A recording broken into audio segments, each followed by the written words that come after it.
Are you a big follower of Cincinnati? I don't follow college football as much. Yeah. And I follow Cincinnati, of course, just because it's alma mater, but I don't get back as much as I've wanted to. I'm trying to get back more this year.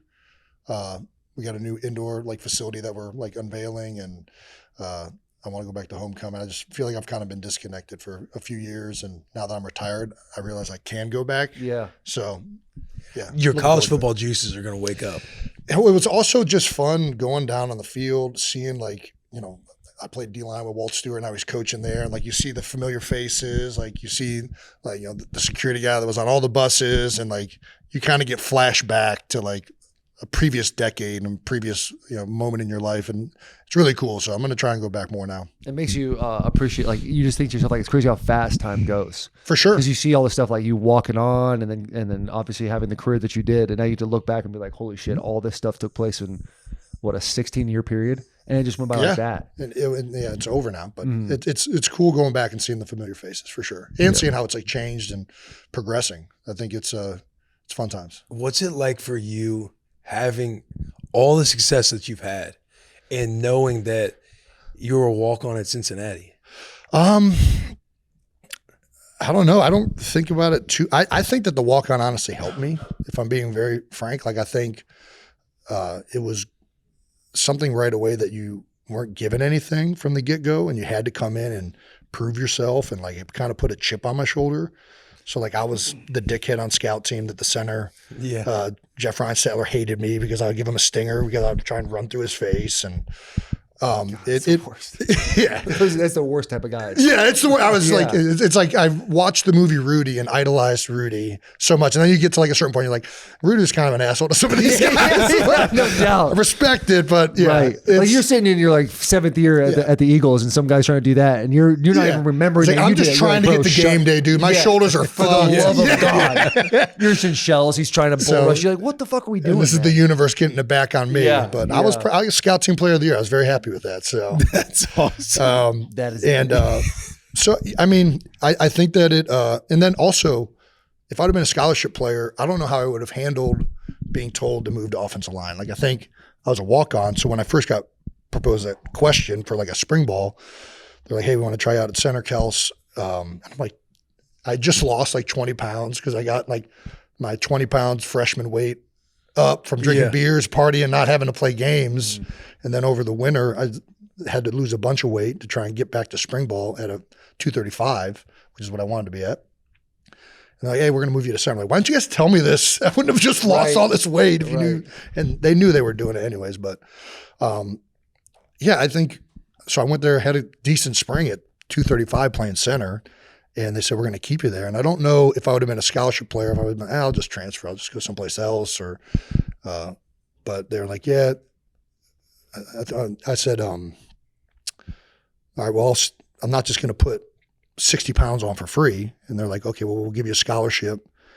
We can't do it in the fall. We'll do it in the winter once we get one freed up. But if you stay there, we'll put you on scholarship." So I don't know. I think it's a lot of ways my career ended up benefiting greatly from being a walk-on. I think a lot of times I see 5-star kids, 4-star kids where they let all these politics and they view themselves as a linebacker or a safety or whatever, and it messes with what's in their best interest, which usually coaches see right away. It's they know most of the time, this kid's skill sets and attributes are better geared for this. Mm-hmm.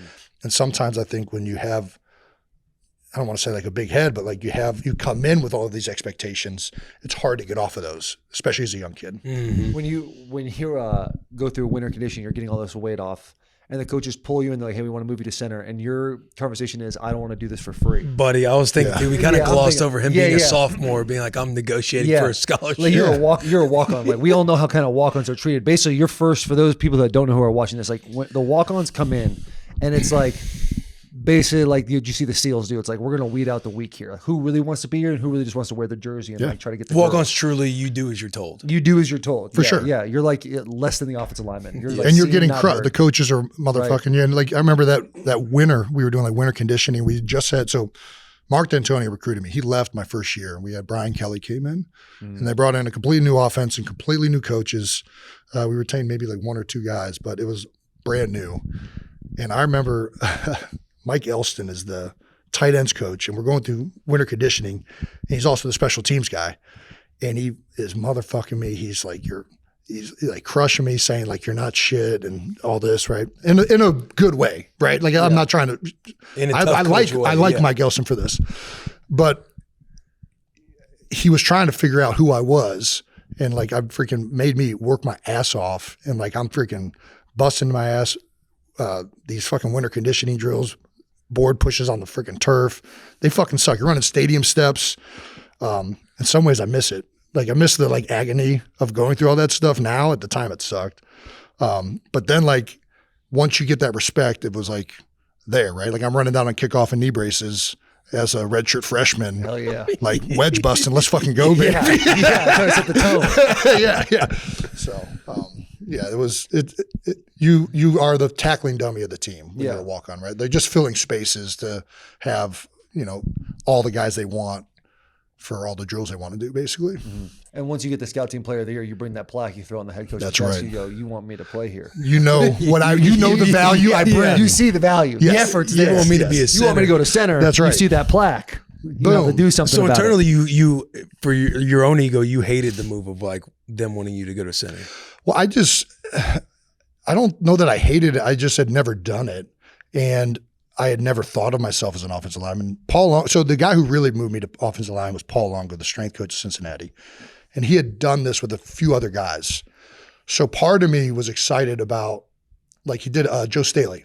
So he did the same thing with Joe Staley at Central Michigan. And Joe went on to have a phenomenal career with the 49ers. And I'm like, he had done done with a couple guys at Iowa as well. And I just felt like he sees something in me. And it was the first bit of like anything from being like a walk-on where somebody's like, hey, like this kid's got like some potential. And he like really believed that I could be a great offensive lineman. So I wouldn't say that it was like, I was not looking forward to it. I just had never done it. And it was so foreign. And then to put that kind of weight on, I was just like, I'm just going to say this because it seems like they want me to do this. Yeah. I can feel in the room like they want me to be a center. They think I could progress into this. So, yeah. That's fucking awesome. Yeah. How long do you think it took you to like digest the playbook? And A a big lot. conversation that, we have this conversation a lot when like Sue, who episode hasn't come out yet, but talking about how defense is more like, the play, but it's more reactionary. Yeah. Offensive line, it takes a genius out there to get things done. You got to understand, especially at center. Yeah. Like tackles, you can have a big dumb idiot at tackle. And be At like, hey, he's center. an athlete. Let him do his thing. But at center, like there's so much you have to digest. I don't know what Brian Kelly's offense is really like.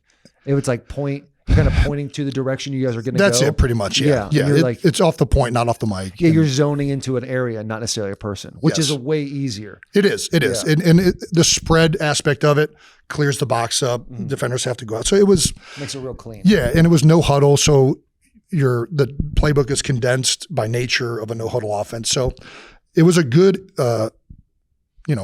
welcome to that position. I had a good coach, Jeff Quinn, who ended up being a head coach right after I left at Buffalo for a couple of years. And I had